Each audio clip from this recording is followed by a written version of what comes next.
और पीटी के रिजल्ट आने के दिन तक भी एग्जाम कैंसिल हो सकता है। रिजल्ट आ जाने के बाद में फिर हो जाता है बिल है। रिजल्ट आने के बाद हमने परसों भी हमने बात किया था कि इलाहाबाद हाई कोर्ट एक एग्जाम्पल है, सुप्रीम कोर्ट का भी कई डिसीजन है, आपको जेपीएससी को ले लीजिए। तो अगर 2025 नहीं रहता ना तो कुछ कहा, तो देखिए कहा गया कि सिद्धांत में ना कि किसी चीज को, मुद्दा को उठा दीजिए ना तो उसको हमेशा झकझोरते रहिए, वो ठीक ठाक रहेगा। तो इस बार विपक्ष ने एक नब्ज को पकड़ लिया है कि 15-20 दिन तक एक बार क्या है, झकझोरते रहो सरकार को, ताकि लोग मुद्दा से कभी भटक ना जाएं। फिर 12 तारीख को बिहार बंद होने वाला है। फिर बीच में कभी कभी देखिएगा सत्याग्रह समिति जो गठित की गई है हर रूप में, तो मानकर चलिए कि कहीं ना कहीं एक है कि पॉजिटिव ही रिजल्ट आपको। अब बाय द वे नहीं करता है तो जो भगवान भरोसे नहीं कहा जाता, भगवान भरोसे, क्योंकि ये भी सुनने में आ रहा है कि शायद जो सेकेंड एग्जाम जो 4 तारीख को हुए हैं उसका आंसर शायद बीपीएससी तैयार करवा रही है किसी से, ये भी सुनने में, जैसे मार्केट में चल रहे हैं उस चीज को। तो इस रूप में क्या है कि कोई बात नहीं, मिला जुला के चलना है, समय जैसा परिस्थिति आए उसके अनुरूप ढल जाना है। क्या हम लोग बात करने वाले थे, आज से शुरू हम लोग विधिवत कुछ शुरू करेंगे, ठीक है ना। जो हो रहा है उसको होने दीजिए। अगर प्रारब्ध, आइए, प्रारब्ध में लिखा होगा कि भाई कैंसिल अगर हो जाएंगे तो किसी के रोकने से नहीं रुकने वाला है, और लिखा होगा कि हाँ भाई कि नहीं अगर होगा तो किसी के करने वाले से फिर होने वाले नहीं है। आइए, तो फिर क्या है, अपने आप को रुकना नहीं है, हम लोग धीरे धीरे चलें। हो सकता है कि कुछ अगर पॉजिटिव मिल जाते हैं तो उसके अनुरूप अपने कार्यशैली को, अपने हर चीज को दूर हम लोग करेंगे। तो चलिए इसमें कुछ हम लोग बात कर लें। 2 साल के पेपर को 68 एंड 69 देखा था पेपर आप लोगों ने, साइंस एंड टेक्नोलॉजी का सेकंड पेपर का जो थर्ड सेक्शन जो है पेपर, तो आप लोगों ने देखा होगा। तो हमेशा यही चीज याद रखिए कि जो भी कोई भी सेक्शन जो है, केवल हिस्ट्री को ऐसे कुछ एक दो को छोड़ करके, कि उसमें 4-5 साल हम बैक जाएंगे, लेकिन इस सब में क्या है कि बेस यही रखिएगा 68 और 69, एक जो बेस बने हुए जहां से क्वेश्चन आपको उठाए गए हैं, मानकर चलिए कि कोर एरिया आपका यही रहेगा, और उसी के बिहाफ पे हम लोगों को आगे बढ़ते चलना है। क्योंकि मैंने उस दिन पहले ही बोल दिया था कि साइंस एंड टेक्नोलॉजी में ना तो हमें साइंस पढ़ना है, नहीं टेक्नोलॉजी पढ़ना है। क्योंकि साइंस पढ़ने वाले ने साइंस पढ़ करके किताब लिख दिया, तो पढ़ने वाले लोग अपना काम करते हैं। सिर्फ हमें पढ़ना क्या है, अप्लाइड साइंस को पढ़ना, अप्लाइड साइंस एंड टेक्नोलॉजी। जो इक्विपमेंट बना दी गई है, जो वैक्सीन का खोज हुआ है, जो अन्य से संबंधित जो किसी उपकरण का जो इजाद हुआ है, सिर्फ उसका एप्लीकेशन क्या है, प्रयोग हमें कैसे करना है, इन सारे चीजों को देखना है। तब रही कि कितने एरिया में हम लोगों को लेकर के चलना है। एरिया तो बहुत से है, लेकिन मुश्किल से क्या है कि 3 सेक्शन आप देख लीजिएगा, सफिशिएंट है। लॉन्ग क्वेश्चन, एक क्वेश्चन कोई टाल नहीं सकता है। शॉर्ट क्वेश्चन की बात है तो उसमें 2-3 चीज को और हम पुट कर देंगे। और हमेशा एक चीज आप लोग महसूस किए होंगे, पेपर देखा होगा कि जो शॉर्ट क्वेश्चन पूछे जाते हैं उसी के इर्द गिर्द में लॉन्ग क्वेश्चन को भी शामिल कर दिया जाता है। आप लोगों ने यह भी देखा होगा कि जो ज्योग्राफी जो है, एक ही क्वेश्चन को 3 जगह सवाल पूछे गए हैं। एक जो यूनिट जो है, एक इकाई जो है, उसी से संबंधित 3 क्वेश्चन एक ही पेपर में पूछे गए हैं। अभी समझ में नहीं आती है कि भाई बीपीएससी वाले जो क्वेश्चन सेट करते हैं, कोई एलियन से हैं कि भांग उंग पी करके वो क्वेश्चन सेट करते हैं। अब बच्चे उसी में परेशान नहीं होता है। 2 ही क्वेश्चन, एक active voice and passive voice, बात तो वही है ना। तो इन लोगों को क्या है कि उधर क्या है कि शॉर्ट में देने, उसी को मीडियम में, बस बच्चा क्या है, बाप रे बाप ये क्या, बस थोड़ा सा घुमा लोग दे देते हैं। तो इस चीज में क्या है कि हम लोगों से बचना है। और सिर्फ हमें क्या है कि कोई भी एग्जामिनेशन जब होता है हमें किसी के साइकोलॉजी को पढ़ के चलना पड़ता है। क्योंकि याद रखिए क्वेश्चन जब सेट किए जाते हैं ना तो समझिए कि वो क्वेश्चन के साथ नहीं खेलता है माने जो एग्जामिनर होता है, क्वेश्चन सेटर होता है, वो क्वेश्चन के साथ नहीं खेलता है, वो हमारी भावनाओं के साथ खेलता है। कि बच्चा को देखते हैं कि किस रूप में थोड़ा सा घूमता है, हम उसी में परेशान हो जाते हैं। क्योंकि 90% लोगों की क्या टेम्परामेंट होती है, एक बार क्वेश्चन पढ़ेंगे, भगवान को हमने बस प्रसादी चढ़ा के आए हुए हैं कि दोबारा क्वेश्चन को फिर रिवाइज हम नहीं करेंगे, और अक्सर गलती हो जाती है। तो चलिए 68 और 69 में आप लोगों ने देखा होगा, तो कुछ सिलेबस के बारे में हम लोग देख लेते हैं, उसके बाद फिर धीरे धीरे हम लोग बात करेंगे। पहला अगर सेक्शन देखिएगा क्या है, ऊर्जा, एनर्जी। और एनर्जी को हमेशा देखिए अल्टरनेट करके या फिर रेगुलर फॉर्म में एक क्वेश्चन पूछे गए हैं।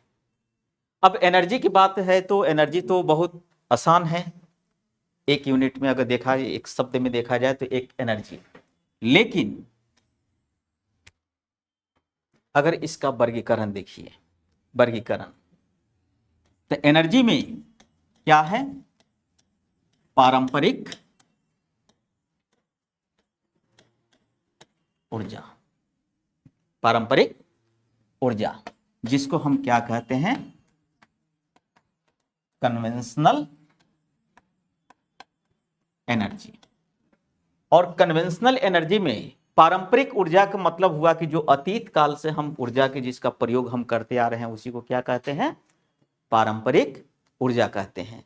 तो पारंपरिक ऊर्जा में बेसिकली हम लोग बात करेंगे, जैसे मोस्टली देखेंगे ऊर्जा का हमको उस रूप का यहाँ पे प्रयोग करना है जो हमारे इकोनॉमी के लिए, जो हमारे इकोनॉमी के लिए कारगर हैं, उसी ऊर्जा की बात करना है। हम खाना खाते हैं वो भी तो ऊर्जा ही है ना, उसका मापने का कुछ और चीज हो जाता है।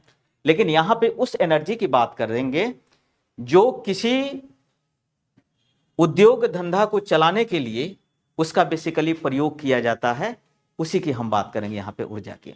अब ऊर्जा जैसे गांव में देखिएगा उपले जो होते हैं, माने जिसको गोईठा चिपड़ी या फिर घास फूस को जलाते हैं, उससे भी हमें ऊर्जा मिलती है, लेकिन उस ऊर्जा का वाणिज्यिक प्रयोग यहाँ पे नहीं है।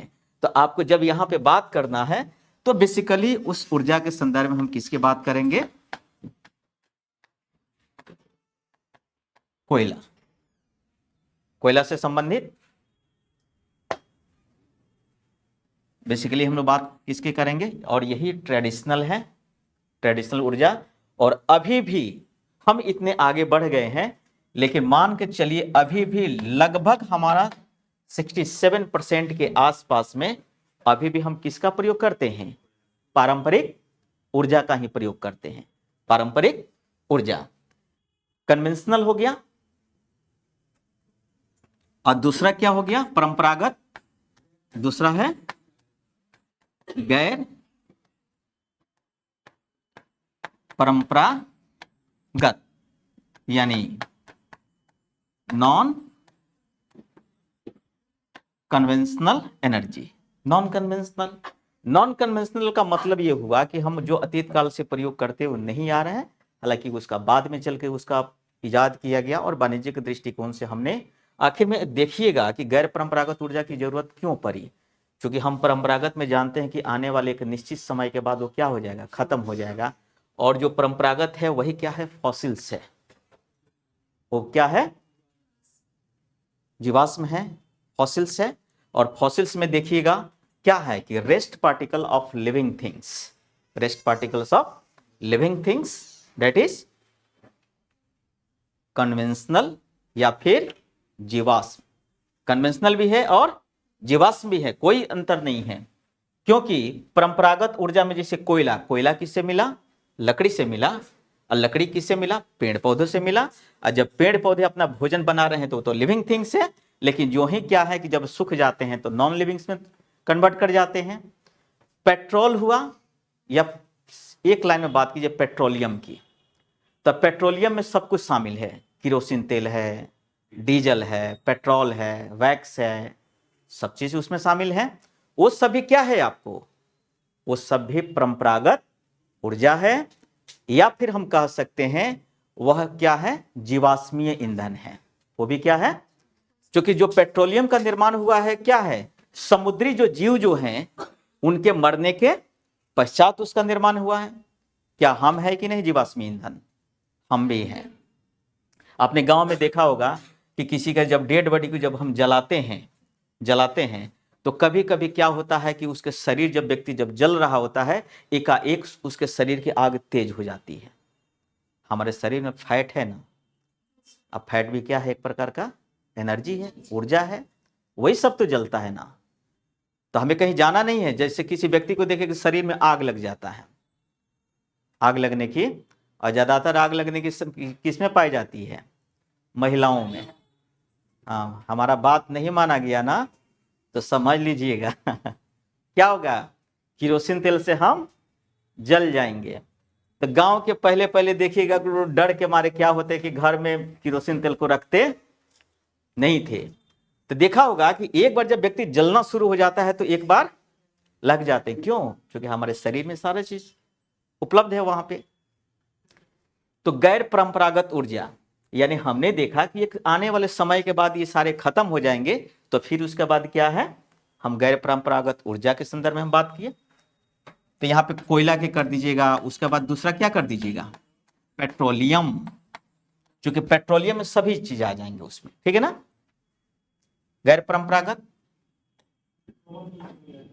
अब देखिए गैर परंपरागत ऊर्जा में जो शुरू से होते आए हुए हैं, जैसे मान लीजिए क्या है, पवन ऊर्जा, विंड एनर्जी, पवन ऊर्जा हो गया, फिर क्या हो गया, सौर ऊर्जा, सोलर एनर्जी। उसके बाद क्या है, जल ऊर्जा, इसको हम कह सकते हैं हाइड्रो एनर्जी, हाइड्रो एनर्जी। इसी में इसी सेक्शन के अंतर्गत शामिल कर लीजिए क्या, परमाणु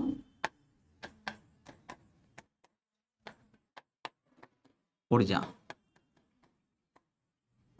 एटॉमिक एनर्जी। उसके बाद परंपरागत में जो अब न्यू ऊर्जा के जो खोज हो रहे हैं, न्यू ऊर्जा के, जैसे हाइड्रोजन, क्योंकि बहुत से देखिए हाइड्रोजन बस दिल्ली, चाहे बिहार सरकार भी काफी इस पे कर रही है। दिल्ली में हाइड्रोजन से संबंधित क्या है, बसें वहां पे सब चल रही है। हाँ, यहाँ पे भी माने शुरू हो गए। तो ये भी क्या है, हाइड्रोजन ऊर्जा की बात करें,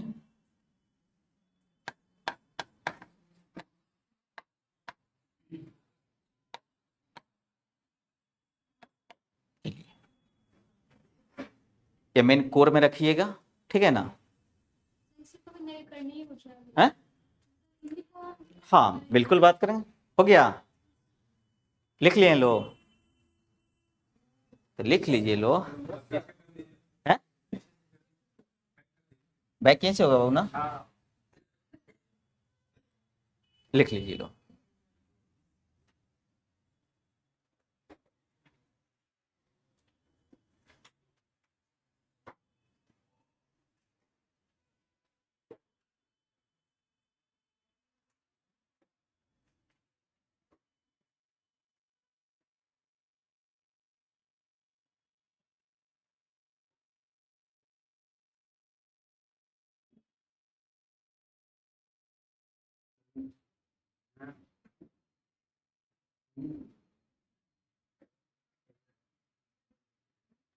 क्या नीतीश, नीतीश नाम है ना,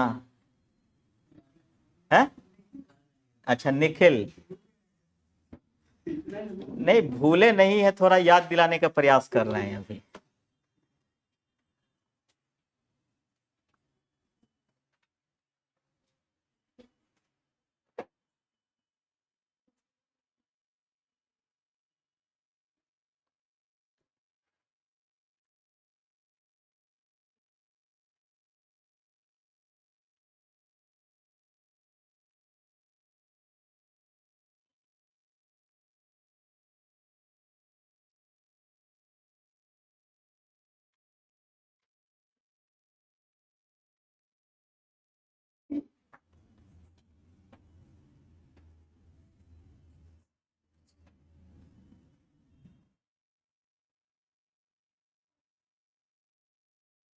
आप लोग लिखते रहिए, और इसी बीच में कुछ कुछ मैं बोल भी देता हूं ताकि समय बर्बाद ना हो।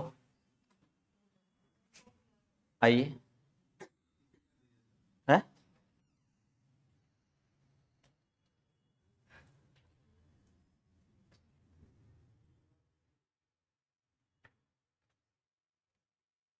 कि बाबू हमेशा इसमें, खास करके मेरे बैच में, और अपेक्षा करता हूं कि जितने भी शिक्षक आएंगे उनके भी बैच में, क्योंकि आप लोग एक प्रशासक बनने के लिए चल रहे हैं, और प्रशासक ऐसे ही कोई नहीं बनता है, बहुत सी चीज़ों को, डिसिप्लिन को फॉलो करना पड़ता है। बीच में मैं मौका जरूर मैं दे दूंगा ताकि किसी प्रकार की कोई बोरियत फीलिंग्स ना हो आप लोग को, और अक्सर क्लास में मैं मौका उतना दे देता हूं, लेकिन किसी भी चीज़ को हम हंसी कर लेते हैं, मजाक कर लेते हैं, बातों बातों में बहुत कुछ कह देते हैं, तो इस चीज़ का मेरा कमजोरी नहीं समझना है। हम एक ही चीज़ कह दिए हैं कि बस हम भी अपने सीमा में रहेंगे, आप भी अपने सीमा में लोग रहिएगा, आपके स्वास्थ्य के लिए आगे चल के बहुत फायदे करेंगे। नहीं यहाँ पे किट्टी पार्टी करना है, नहीं आपको सब्जी मंडी का या फिर मछुआ टोली का मछली बाजार लगा देना है। तो इतना जरूर ख्याल रखिएगा आप लोग, क्योंकि आप लोग साधारण चीज की नहीं, एक प्रशासक बनने के मार्ग पे आप लोग चल रहे हैं, और प्रशासक से बहुत कुछ अपेक्षाएं की जाती हैं। हमेशा इंटरव्यू की हमेशा बात होती है ना, इंटरव्यू कुछ नहीं है, आपका डिसिप्लिन ही आपका इंटरव्यू है। 10 सवाल का जवाब लगातार मत दीजिए, कोई दिक्कत नहीं है, बोर्ड गुस्सा नहीं होगा, क्योंकि आपके पास काबिलियत थी तो आपने मेंस को क्वालिफाई किया है। लेकिन वहां पे पैर रखिएगा ना, लड़का हो चाहे लड़की हो, तो इंटरव्यूअर एक प्रकार का इंडोस्कोपिक मशीन होता है, वो तुरंत अंदर झांक लेगा कि आप क्या हैं। कितना बनावटीपन आप पे नहीं होता है ना, कि दुल्हा जाता है जब शादी करने माड़ों में तो 10 मिनट तक पहले शर्माएगा, लेकिन महिलाएं क्या होती है, उसको प्रभोग करना तो शुरू कर दे, कोई उधर से मजाक करेगा, कोई उधर से मजाक, तो इसके अंदर जितना भी प्रतिभा छिपी रहती है, माने समझिए कि 3-4 बजे तक जाते जाते जाते उसके अंदर जितना हकीकत होता है बंदा वो सब बोल देता है। लेकिन कोई गंभीर होता है, शुरू से लेकर सुबह शाम तक रहस्यमंश नहीं होगा, तो इस लोग कहते हैं कि नहीं ठीक है। तो बनावटीपन ज्यादा देर तक नहीं चलेगी। और दूसरा चीज है कि इंफॉर्मेशन टेक्नोलॉजी की तो हम लोग बात तो करेंगे ही, मोबाइल का उस दिन हमने अप्रत्यक्ष रूप से बता दिया था। ये अंतर्राष्ट्रीय सर्वे है कि 70% हमारे जो कैलिबर जो हैं, हमारे युवा पीढ़ी को मोबाइल ने बर्बाद कर दिया। अगर पढ़ना है तो 2 घंटा में 4 घंटा में कोई भूकंप नहीं आ जाएंगे, ठीक है ना, कोई आपदा नहीं आ जाएगी आपकी लाइफ में। तो इसीलिए प्रयास करना है कि कम से कम 2 घंटा जिसके भी क्लास चले, टीचर का अपने व्यवहारों पर नियंत्रण करके, घर मान लें कि घर पे मैसेज करना है, किसी और को मैसेज करना है कि हाँ भाई कह दीजिए कि हम 2 घंटा बात नहीं करेंगे, मैसेज डाल दीजिए, ठीक है ना। चलिए आगे, ऊर्जा की बात हो गई। अब देखिए, जब भी ऊर्जा, आज पूरा दुनिया देखिएगा क्या है, पॉल्यूशन के संदर्भ में घिर गया है। पूरे अंतर्राष्ट्रीय स्तर पे अनेक प्रकार के कन्वेंशन किए जा रहे हैं। चाहे कोप की बात करें, कोप 1 2 3 4 5 6 7 8 सेट 29 तक हुए, 29 तक हुए। उस कोप का उद्देश्य क्या है कि हमें प्रदूषण को नियंत्रित करना है। अब प्रदूषण किसके कारण उत्पन्न हो गए? एनर्जी के कारण, एनर्जी के कारण। तो जो एनर्जी जो है, एनर्जी के बाद हमने क्या देख लिया? प्रदूषण। एनर्जी के बाद प्रदूषण। तो दूसरे सेक्शन की हम बात करेंगे,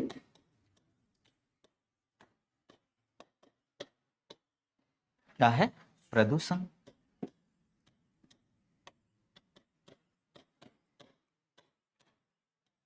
पॉल्यूशन।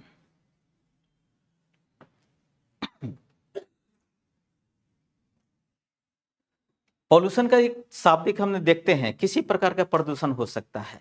सोशल प्रदूषण हो सकता है, इकोनॉमिकल हो सकता है, किसी प्रकार। समाज में प्रदूषण नहीं है? बिल्कुल समाज में प्रदूषण है। समाज का प्रदूषण का मतलब यह हुआ कि उसका कोई नैतिक रूप ही नहीं है। तो लोग कहते नहीं हैं कि क्या है, तो दारू पीने वालों के समाज के साथ कभी उठक बैठक मत करना। और दारू पीने वाले लोग जो हैं, या फिर बहुत से बड़े बड़े समुदाय हैं जिसको समाज ने कभी भी एक्सेप्ट नहीं किया हुआ है, तो उस चीज को, जैसे प्रोस्टिट्यूशंस वाले लोग हैं, कभी हमारे समाज ने लीगली रूप से उसको एक्सेप्ट किया है? नहीं किया है। लोग क्या मानते हैं? समाज में अगर आएगा तो समाज को प्रदूषित करके रख देगा। तो हमें क्या है कि प्रदूषण के कई रूप हो सकते हैं, लेकिन यहां पे हमें प्रदूषण के एक दूसरे रूप को देखना है। तो जब भी एनर्जी की हमने बात किया, जो ग्लोबल वार्मिंग की बात किया, तो ग्लोबल वार्मिंग क्यों बढ़ा? एनर्जी के कारण। एनर्जी के किस रूप के कारण, उस पर भी हम चर्चा करेंगे। तो दूसरा मेरा प्रदूषण है। तो प्रदूषण में फिर वही ट्रेडिशनल सब लोग पढ़ते आ रहे हैं, क्या? मिट्टी प्रदूषण, सॉइल पॉल्यूशन। फिर क्या है? जल प्रदूषण,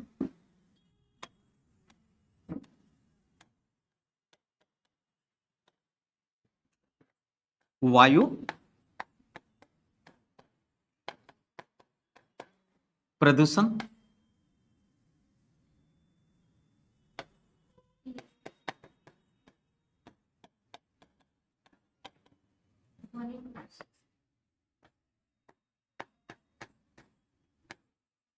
ध्वनि प्रदूषण, साउंड पोल्यूशन। उसके बाद एक अभी वर्तमान में काफी ज्वलंत मुद्दा बन चुका है, स्पेस पोल्यूशन। हाँ, स्पेस यानी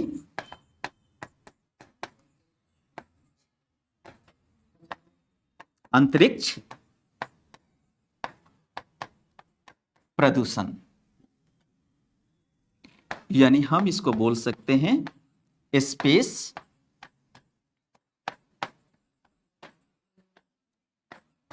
पोल्यूशन। Space pollution.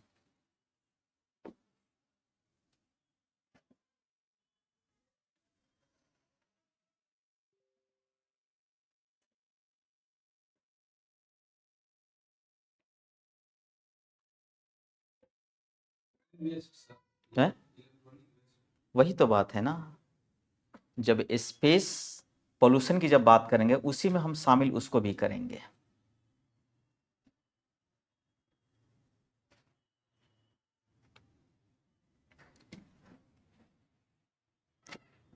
अभी तो सिर्फ हमने क्या किया है कि गठरी को बांधा हुआ है, ये देख लेना कौन कौन सा गठरी क्या है। फिर जब उसके खुलेंगे तो अलग अलग रूप में। अंतरिक्ष का मतलब ही होता है, आपको उसी में शामिल कर लेंगे हम लोग इलेक्ट्रॉनिक जो पॉल्यूशन जो है, और ये काफी चिंता का विषय है। जैसे बिहार में प्लास्टिक है, पॉलीथीन वाला, जो एथिलीन का बना होता है, जो डिग्रेडेबल नहीं होता है, उसको रोक दिया गया है। आज सबसे बड़ा उदाहरण क्या है, ये क्या है, डिग्रेडेबल है नहीं है। अब ये क्या है कि वेस्टेज आ रहे हैं, आ रहे हैं, बढ़ते जा रहे हैं, सभी स्तरों पे प्रभाव डाल रहे हैं। तो सबका हम सब्स्टिट्यूट भी लेकर के आ रहे हैं। आप लोगों ने देखा होगा कि जो स्पेस की हम बात करते हैं, तो स्पेस में जो भी हम सैटेलाइट को भेजते हैं, सैटेलाइट को, तो सैटेलाइट क्या है, एक प्रकार का इलेक्ट्रॉनिक उपकरण है, एक प्रकार का इलेक्ट्रॉनिक उपकरण है। और उस इलेक्ट्रॉनिक उपकरण का जो प्रयोग जो है, हम विभिन्न क्षेत्रों में करते हैं, विभिन्न क्षेत्रों में।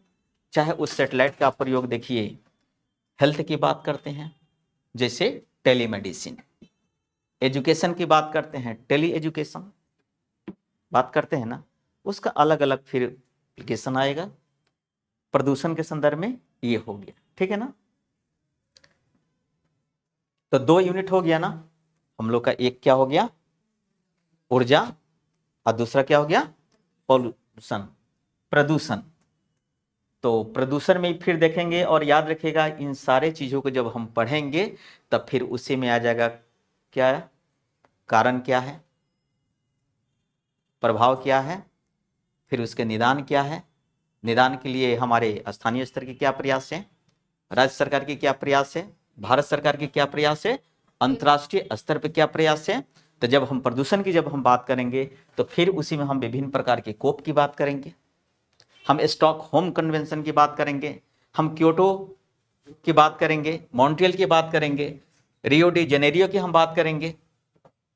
तो इन सारे चीजों को जब हम पढ़ेंगे तो फिर अपने आप वो शामिल होते चला जाएगा। जब एक एक की हम बात करेंगे तो अभी अंतर्राष्ट्रीय स्तर पर क्या हमारे प्रयास किए जा रहे हैं, उन सारे चीजों को देखना है। तो देखिए, ऊर्जा से क्या बढ़ गया, प्रदूषण। अब प्रदूषण से जब आएगा तो प्रदूषण को प्रभाव, इंपैक्ट को देखेंगे, कई क्षेत्रों में पढ़ेंगे, चाहे मिट्टी है, चाहे जल है, चाहे कुछ ये सब है। इनसे जो समस्या जब उत्पन्न होगी तो उत्पन्न हुई है, उसके निराकरण के लिए, उसके निदान के लिए फिर हम क्या करते हैं, कोई उपाय ढूंढते हैं। तो उपाय में आज के जो उपाय जो चल रहे हैं वो तकनीकी उपाय चल रहे हैं, तकनीकी उपाय। चाहे किसी प्रकार के कोई भी बीमारी होती है तो तुरंत हम क्या करते हैं, मेडिसिन की बात करते हैं, अन्य चीज की बात करते हैं। तो नेक्स्ट हेडिंग दीजिए,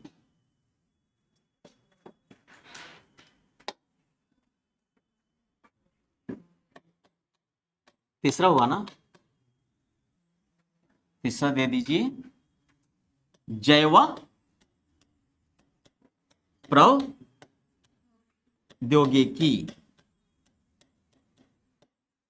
जैव प्रौद्योगिकी, bio technology, bio technology.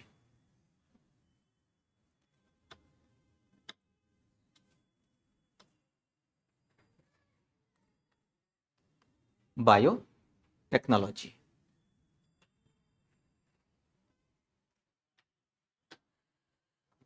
Bio technology.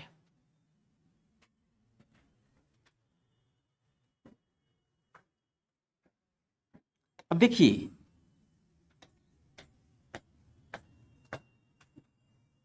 इसमें 2 चीज है, एक है बायो, बायो का मतलब क्या हुआ, बायोलॉजी, बायो का मतलब बायोलॉजी, और टेक्नोलॉजी का तो प्रयोग जानते ही हैं। किसी भी तकनीक का प्रयोग किसके क्षेत्र में, बायोलॉजिकल क्षेत्र में कुछ हम परिवर्तन करते हैं।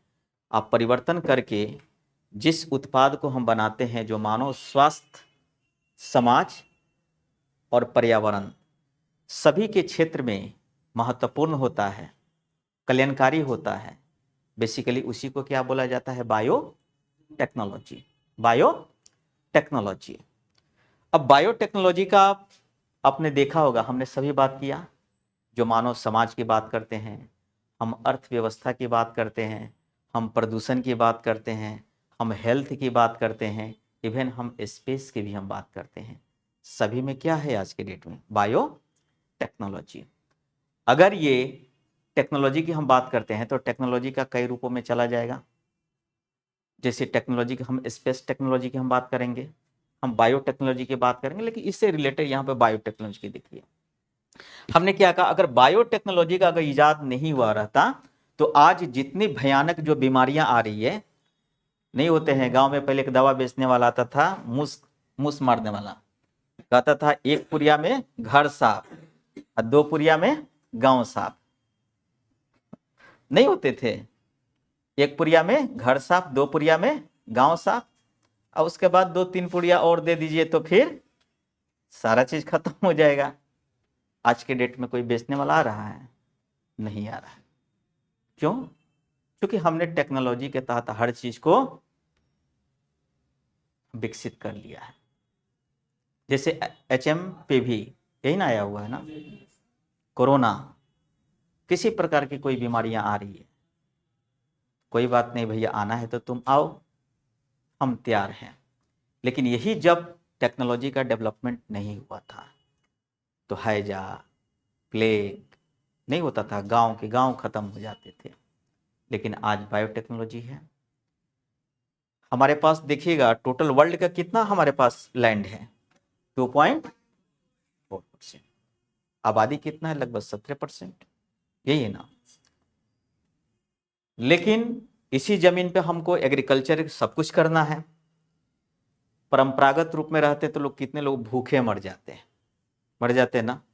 लेकिन बायोटेक्नोलॉजी का देन है कि आने वाले 100 साल के बाद तक भी अगर जो जनसंख्या बढ़ेंगे तो उसके विभिन्न प्रकार की चुनौती से निपटने में हमारा जो टेक्नोलॉजी जो है, बायोटेक्नोलॉजी काफी कारगर है। ठीक है, तो ये जो साइंस एंड टेक्नोलॉजी का एक मेजर सेक्शन जो बायोटेक्नोलॉजी है, हमेशा बीपीएससी किसी न किसी रूप में सवाल आपको पूछती है। तो बायोटेक्नोलॉजी के हम यहाँ पे एप्लीकेशन देखेंगे।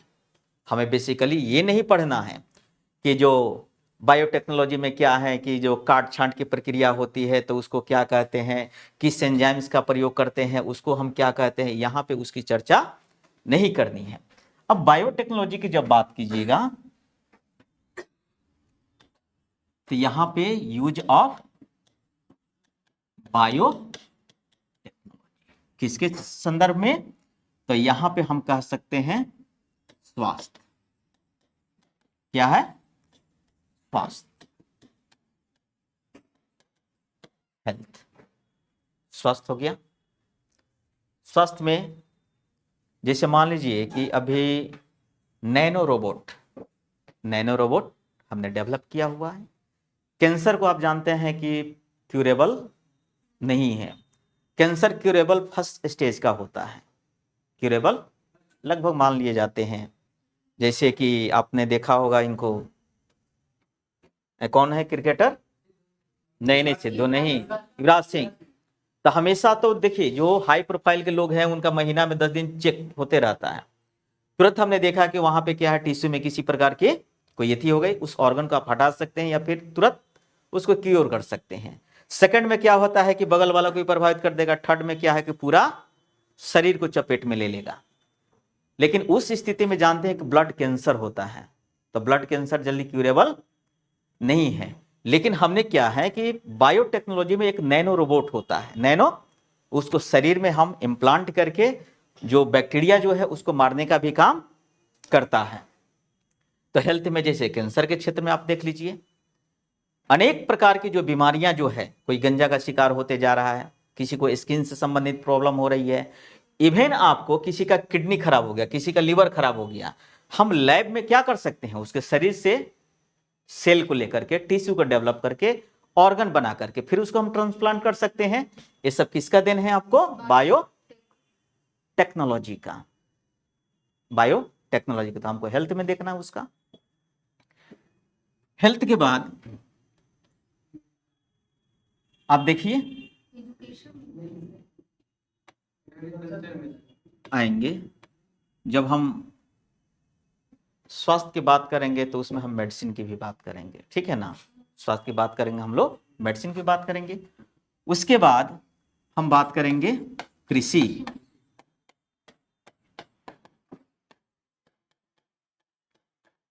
एग्रीकल्चर। एग्रीकल्चर, आज लोग कहते नहीं है एक कट्ठा में हम 10 क्विंटल उपजाते हैं, 20 क्विंटल उपजाते हैं, क्यों? किसका देन है? बायोटेक्नोलॉजी का। बायोटेक्नोलॉजी में जैसे बिट्टी कॉटन की आपने बात किया, बिट्टी कॉटन है, चावल के कई वेराइटीज को डेवलप कर लिया गया। पहले के टमाटर आते थे, उसको रखिए तो 2 दिन में सड़ गल जाते थे। अब का टमाटर है कि बस महीना दिन रख दीजिए, वो क्या है, चिपट कर प्लास्टिक के जैसा ये हो जाएगा, लेकिन सड़ेगा नहीं। सब में किया जा रहे हैं, सड़ेगा नहीं जल्दी, ठीक है ना। ये सब किसका देन है? बायो टेक्नोलॉजी का देन है। एग्रीकल्चर के क्षेत्र में धड़ल्ले से उसका यूज किया जा रहा है। उसके बाद प्रदूषण, प्रदूषण नियंत्रण,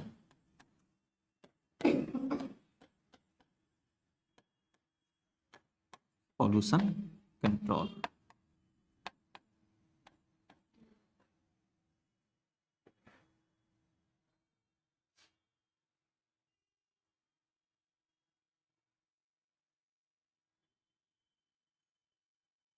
पॉल्यूशन नियंत्रण में आपने देखा होगा कि अक्सर जो बड़े बड़े टैंकर होते हैं तेल वाले, समुद्र में क्या हो जाते हैं? विस्फोट कर जाते हैं, फूट जाते हैं, तेल उसका सारा फैल जाता है, जो हमारे बायोडाइवर्सिटी के लिए या फिर जो जलीय कृषि है, जलीय जीव जो हैं, उनके रेस्पिरेशन में काफ़ी प्रॉब्लम क्रिएट हो जाती है। उसके कंट्रोल करने के लिए हमने क्या कहा, तो बायोटेक्नोलॉजी का सहारा, जैसे सुपर बॉग। सुपर बॉग एक प्रकार का क्या है? बैक्टीरिया है। हमने उसको लैब में डेवलप किया है, उसको छोड़ देंगे, सारा पेट्रोलियम को खा पी करके क्या करेगा? खत्म कर देगा। दूसरा चीज, कभी कभी मलेरिया उन्मूलन के संदर्भ में, मलेरिया जो मादा एनोफिलिस मच्छर जो है, उसको कंट्रोल करने के लिए हमने बायोटेक्नोलॉजी की सहायता से क्या, गैम्बूसिया फिश को बनाया हमने, वो खा करके क्या करेगी? उसको खत्म कर देगी। तो हमें सभी क्षेत्रों में, स्वास्थ्य की भी बात करना है, हमें कृषि की भी बात करना है, प्रदूषण की बात करना है, और एक मेजर पैमाने पर आप कह सकते हैं अर्थ व्यवस्था, सभी क्षेत्रों में इंटीग्रेटेड कर लीजिएगा। इकोनॉमी,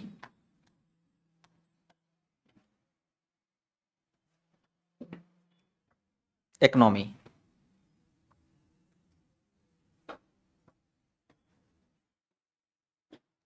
क्लास में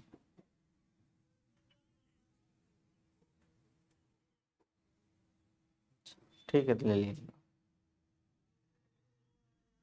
ठीक।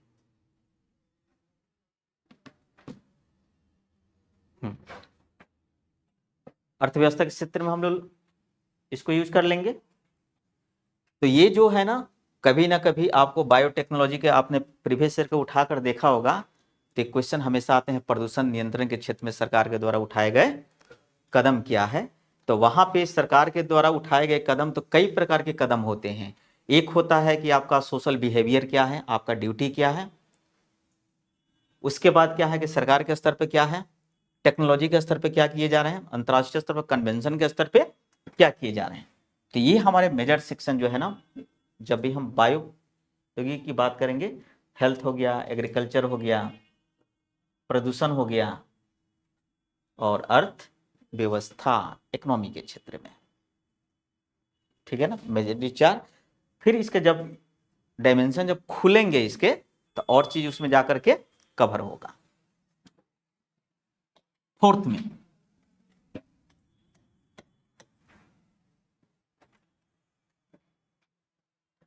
में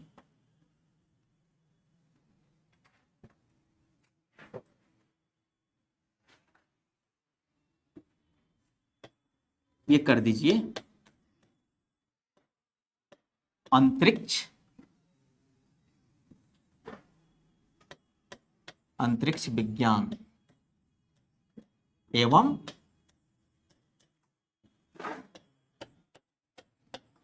प्रौद्योगिकी,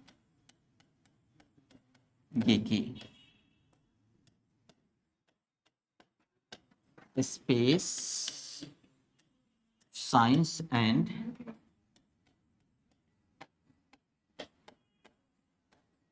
टेक्नोलॉजी।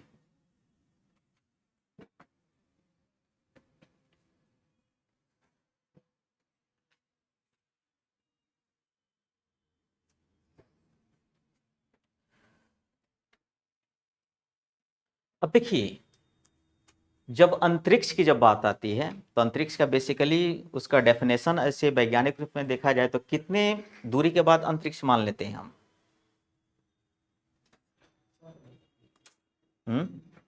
बात तो वही हो गया, ढाक के 3 पात। कुछ पहले आप लोग होंगे जो मैंने जियो में पढ़ाया होगा, ठीक है ना, लेकिन उस चीज को भी शायद आप लोग भूल गए। खैर कोई बात नहीं, हम लोग साइंस टेक्नोलॉजी की बात करेंगे। बेसिकली देखा जाए तो जो 10,000 किलोमीटर का जो रेंज जो है उसके बाद माने अंतरिक्ष का मतलब क्या हुआ कि वहां से हमारे जो अर्थ का जो एटमॉस्फेयर जो होते हैं बेसिकली वो सब संपर्क क्या हो जाते हैं, टूट जाते हैं वहां से। देखिए, जब ग्रेविटी की अगर बात कीजिएगा तो चंद्रमा पे भी ग्रेविटी है, लेकिन पृथ्वी की अपेक्षा क्या है, कम है ना। यहाँ का वस्तु 60 किलो, वहां पे कितना हो जाएगा, 10 केजी है ना। तो 10 केजी में भार है कि नहीं, ग्रेविटी है, लेकिन अलग अलग है। पृथ्वी पे ही देखिएगा, यहाँ पे ग्रेविटी है, जीरो पे नहीं होता है। लेकिन जैसे हम नॉर्थ की तरफ बढ़ते चले जाएंगे वहां पे ग्रेविटी आई मैक्सिमम सबसे ज्यादा होगी ना। तो देखिए, जो हमारा ब्रह्मांड की अगर हम बात करते हैं तो ब्रह्मांड में याद रखिएगा कि हम भी शामिल हैं।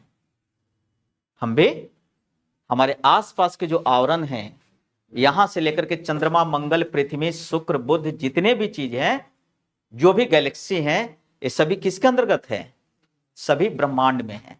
तो उसी ब्रह्मांड के संदर्भ में एक हम बात करते हैं क्या, स्पेस की। आखिर में स्पेस की जरूरत क्यों पड़ी? तो स्पेस की जरूरत ये पड़ी कि चूंकि हम देखते हैं कि धर्म के अनुसार मान्यता प्राप्त कितने ग्रह हैं अभी, धर्म के अनुसार 9 ग्रह भी हैं। अब यही भी द्वंद आ गया, 11। बहुत अच्छा, अभी नोबेल पुरस्कार किसको दिया गया था, आप ही को दे दिया जाएगा। हैं? धर्म के अनुसार, सर्वधर्म के अनुसार धर्म के अनुसार नहीं, कोई बात नहीं, चलिए। नहीं, आपको भी स्पेशल है, तो वो भी तो धर्म मान ही लेता है ना, मतलब जैसे ग्रह के। अच्छा, ग्रह के रूप में, ठीक है, उसको मान लिया जाता तो मान लिया जाता है। आप 11 को बोल दिए ना, इसीलिए बोला कि आपको पुरस्कार देना चाहिए। नहीं बाबू, देखिए, विज्ञान के अनुसार इंटरनेशनल एस्ट्रोनॉमिकल यूनिट जो है उसके अनुसार मान्यता प्राप्त 8 ही ग्रह हैं, लेकिन धर्म के अनुसार 9 ही ग्रह हैं। कोई भी पूजा पाठ होता है ना, ला जाके लाओ क्या, 9 ग्रह के, ये थोड़े कोई कहता है, पंडित जी कहते हैं कि जाके 8 ग्रह के लेके आओ, 12 ग्रह के लेके आओ। वो ठीक है, वो छोड़िए, ज्योतिषी तो हम तो नहीं जानते उतना।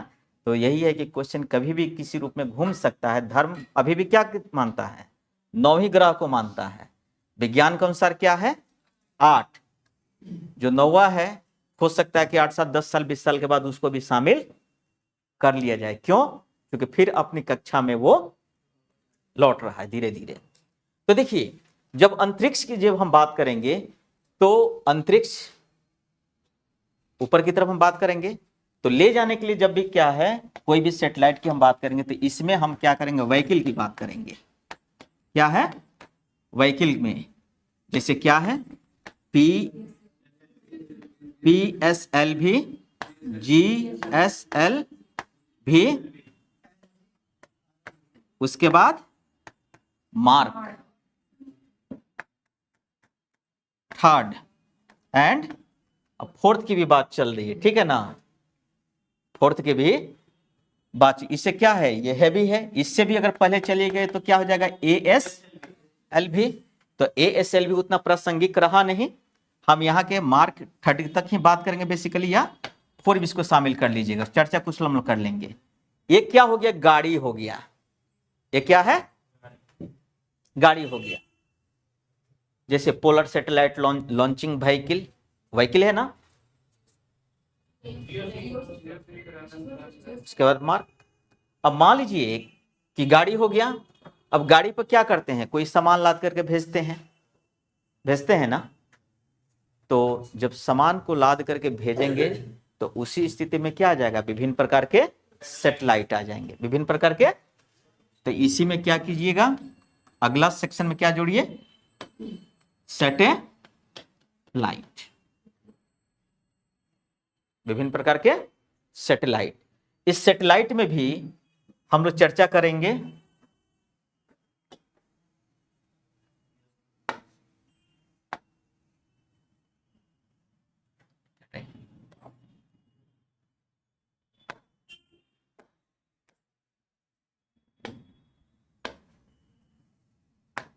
देखिए,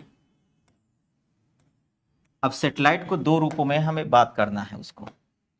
एक है IR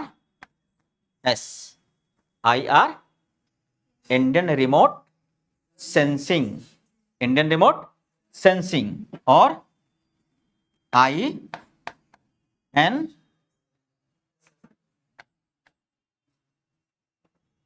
हो गया। अब इसमें हम दोनों प्रकार की हम बात करेंगे सैटेलाइट की। तो सैटेलाइट में क्या है कि जब इसको डायमेंशन के तौर पे हम लोग आगे देखेंगे,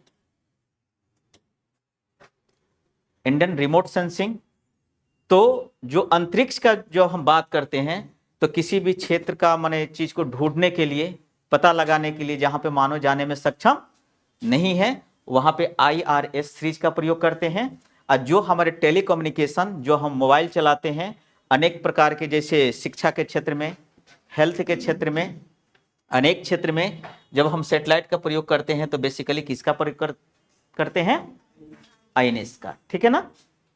तो ये दो आधार पे हमको ये देखना है, Indian national satellite system, Indian national satellite system. तो हम कुछ व्हीकल की बात करेंगे, और उसके बाद क्या है, उसी में सैटेलाइट के जो सीरीज जो है, मान लीजिए कि गाड़ी हो गई ना, गाड़ी में हम क्या करेंगे, सैटेलाइट को भेजेंगे। तो सैटेलाइट को बेसिकली कितने भागों में वर्गीकृत कर सकते हैं, दो में। एक हो जाएगा IR श्रेणी का, IRS 1 2 3 4, किसका एप्लीकेशन कहां पे क्या है। दूसरे में INSS, अब दोनों को देखेंगे कि दोनों का यूज कहां कहां पे।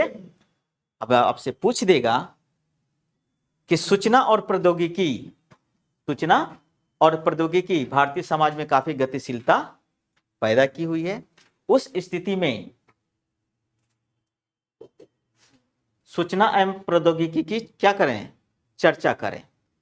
तो जब चर्चा करें सूचना एवं प्रौद्योगिकी, इंफॉर्मेशन भी होगा और टेक्नोलॉजी, तो उसका क्या है, तो फिर हम उसका किसके एप्लीकेशन लेके आएंगे, तो INSS की हम बात करेंगे।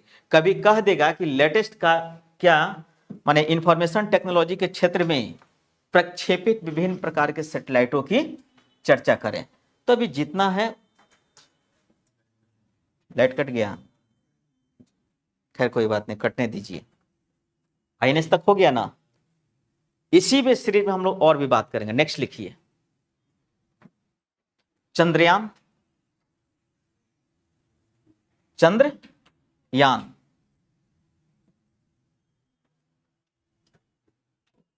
दूसरा लिखिए मंगलयान, मंगल अयो, चंद्रयान, चंद्रयान, मंगल, मंगलयान। नेक्स्ट लिखिए आदित्य मिशन,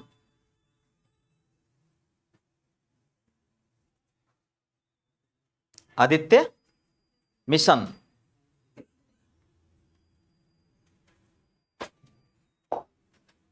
हो गया।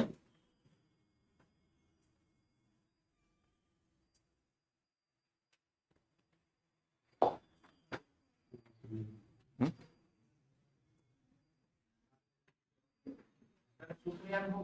है? अभी चल रही है? क्या? गगनयान का नाम? हाँ, उसको हम लोग पढ़ेंगे उस पे। हो गया।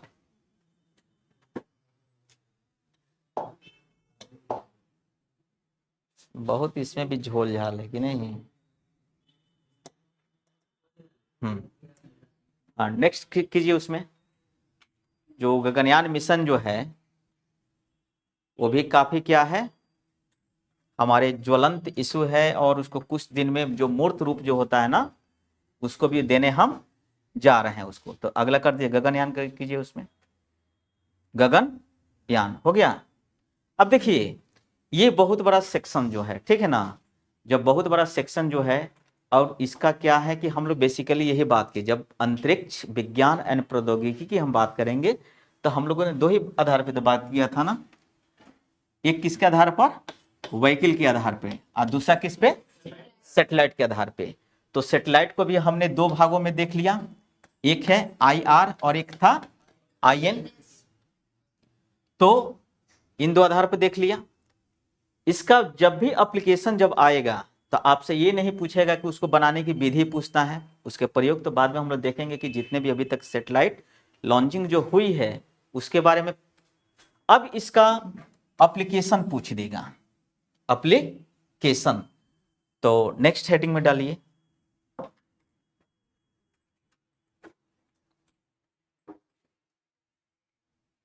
Next heading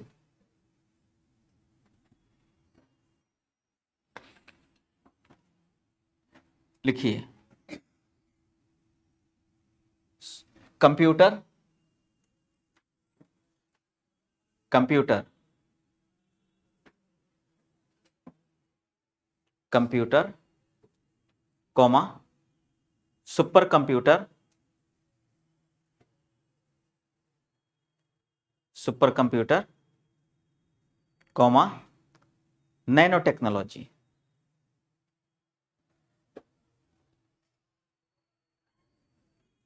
nano technology. अब देखिए कौन सा, 4 या 5 हुआ? 5 हुआ ना। तो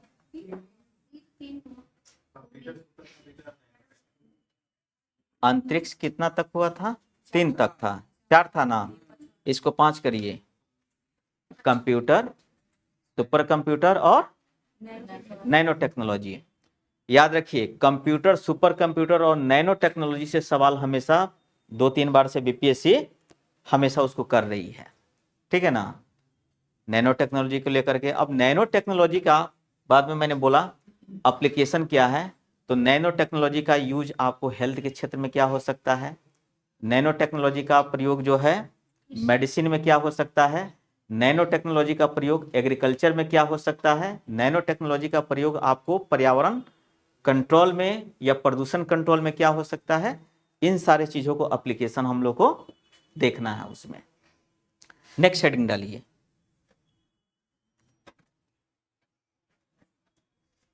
जैसे 1 मिनट रुक जाइए, पहले हम लोग बात किए थे ना स्पेस वाला में।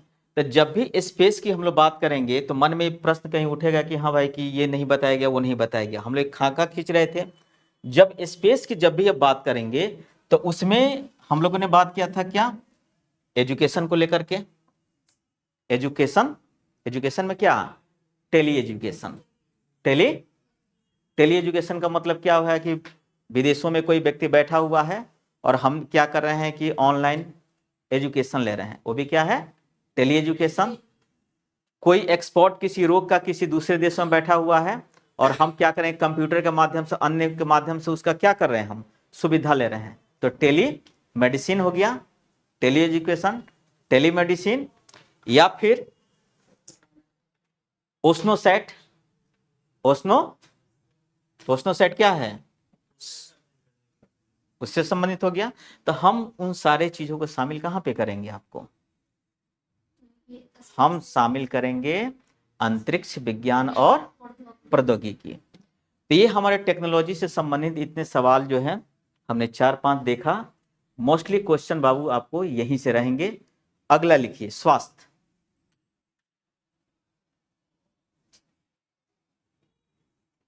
अगला लिखिए स्वास्थ्य।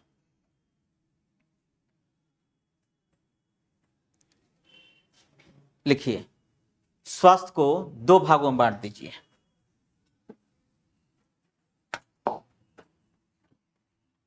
स्वास्थ्य को एक लिखिए गैर संक्रामक, गैर संक्रामक रोग, गैर संक्रामक रोग, गैर संक्रामक रोग। गैर संक्रामक किसको कहते हैं? किसी व्यक्ति में ना फैले। एक दूसरे से न फैले। तो गैर संक्रामक में आपको विषाणु जनित भी रोग आ जाते हैं, विषाणु जनित भी आ जाते हैं। जैसे लिखिए, बेसिकली हम लोग को चर्चा क्या करना है, लिखिए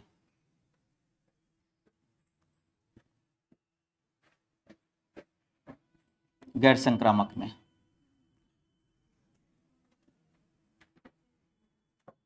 गैर संक्रामक में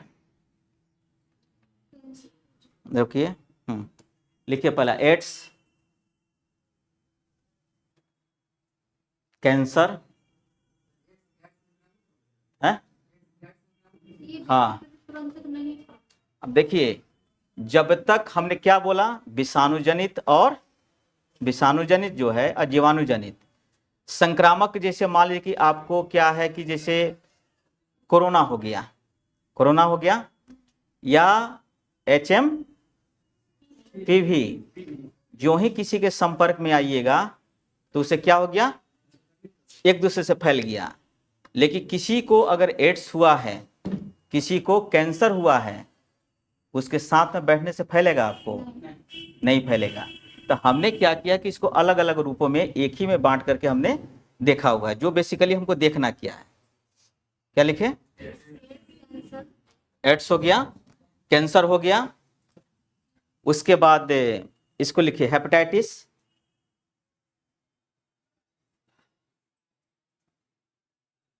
हेपेटाइटिस।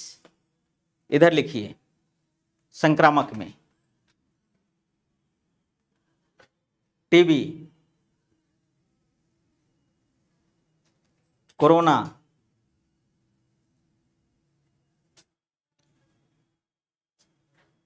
HMPV,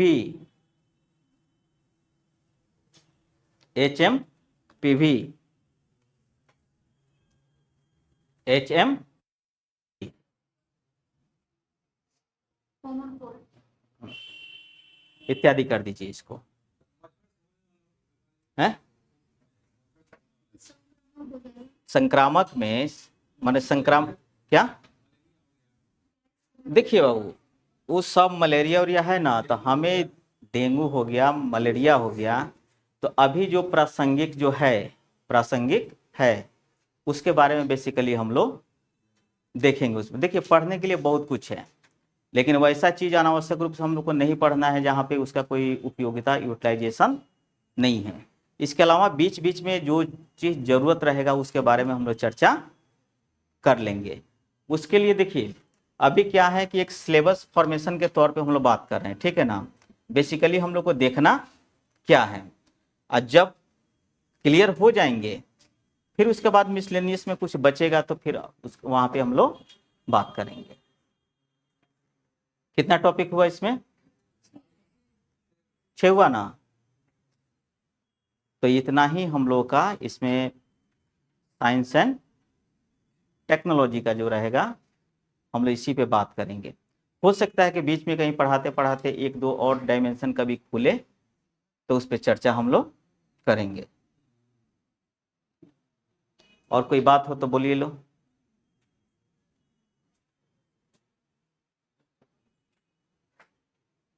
कोई प्रश्न है? हैं? अभी तो नहीं है। तो चलिए प्रीवियस ईयर का क्वेश्चन देखे थे आप लोग हैं, क्या देखे थे? देखिए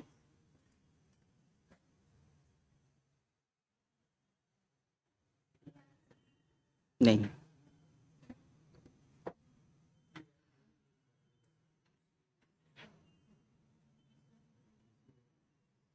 हाँ देखिए ये शायद 69 का क्वेश्चन है, ठीक है।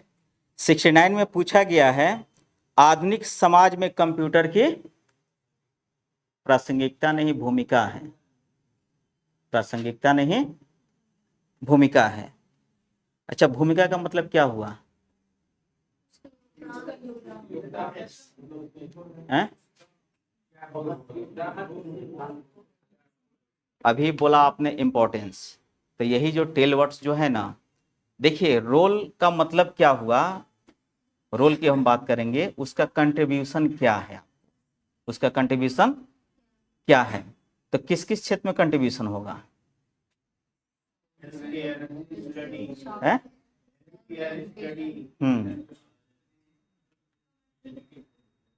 और एग्रीकल्चर में, ठीक है। दूसरा है कि समुचित उदाहरण के साथ टेक्नोलॉजी एवं सामाजिक विकास में संबंध की क्या करें, विकास में संबंध की विवेचना करें। क्या है? समुचित उदाहरण के साथ तकनीक एवं सामाजिक विकास के संबंध में विवेचना करें, यानी टेक्नोलॉजी की बात आ रही है, तो यहाँ पे उदाहरण के साथ तकनीक और सामाजिक विकास क्या लिखेंगे स्पेशली इस पे? तो वही तो बताइए ना, तकनीक एवं सामाजिक विकास, इसमें दो टर्म है, टेक्नोलॉजी और सामाजिक विकास। तो सामाजिक विकास में क्या आएगा आपको? अरे भाई सामाजिक विकास में हम एजुकेशन को तो शामिल कर सकते हैं, हेल्थ की हम बात कर सकते हैं,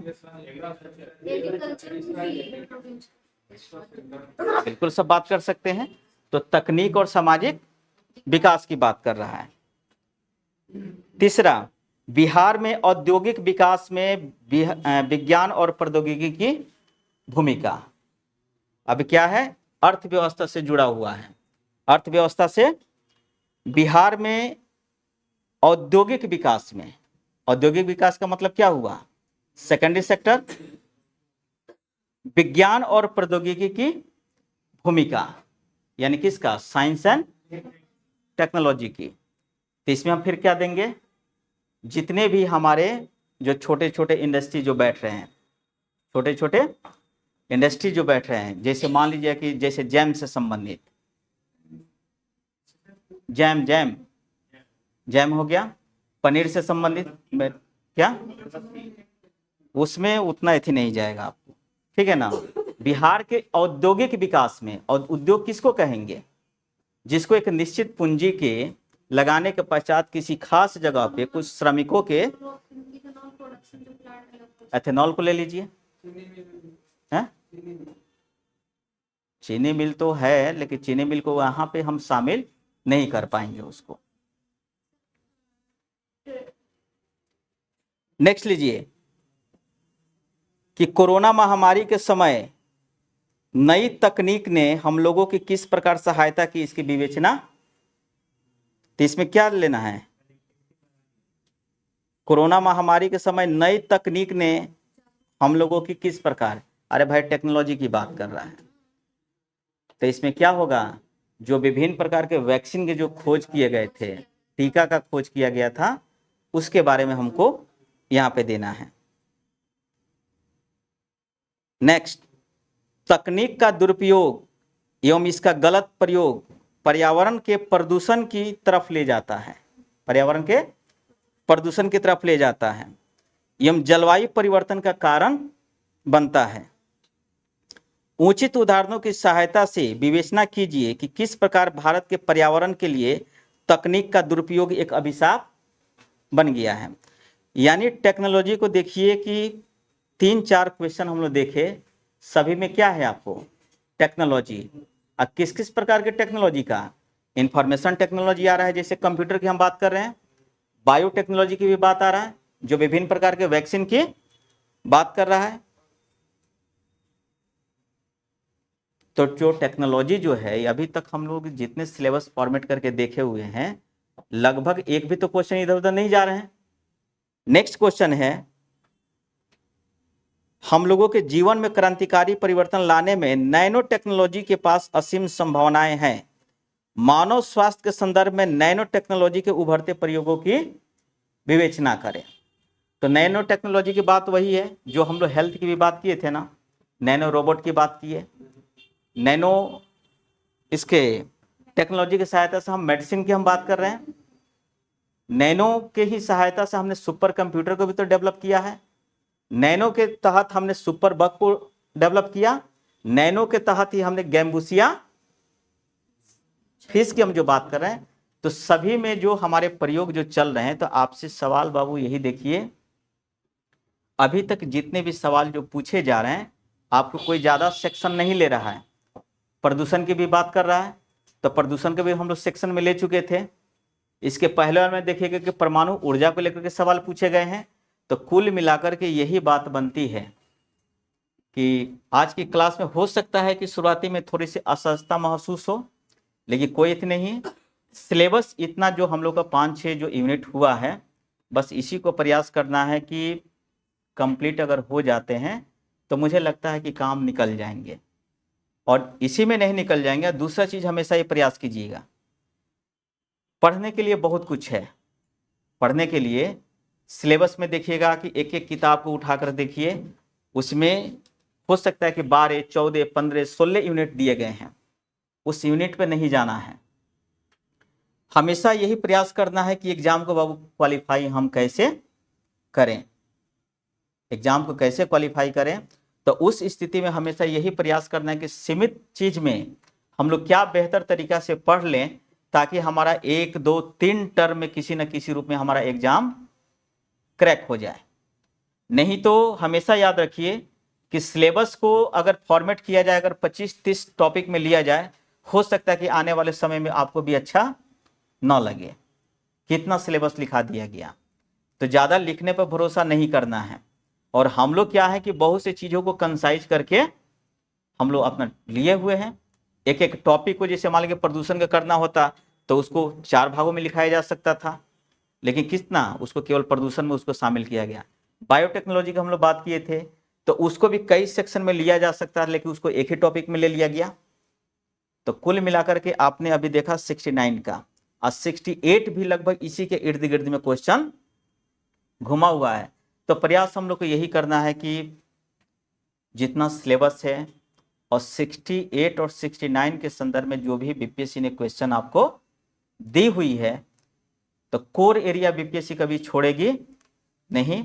और उसी के संदर्भ में क्या है कि जो आप लोग के पास किताब हो, अगर साइंस एंड टेक्नोलॉजी के संदर्भ में, तो उसको आप एक तो बुक ले लीजिएगा।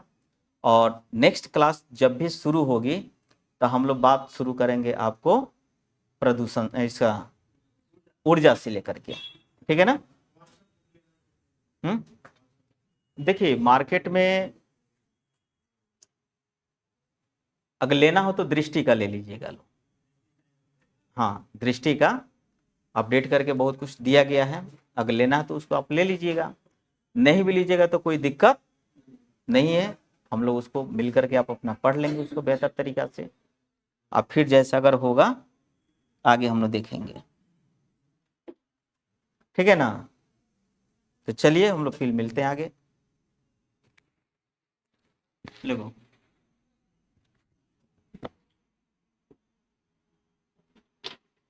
चलिए कोई दिक्कत नहीं है ना, क्या बात करो, ठीक है।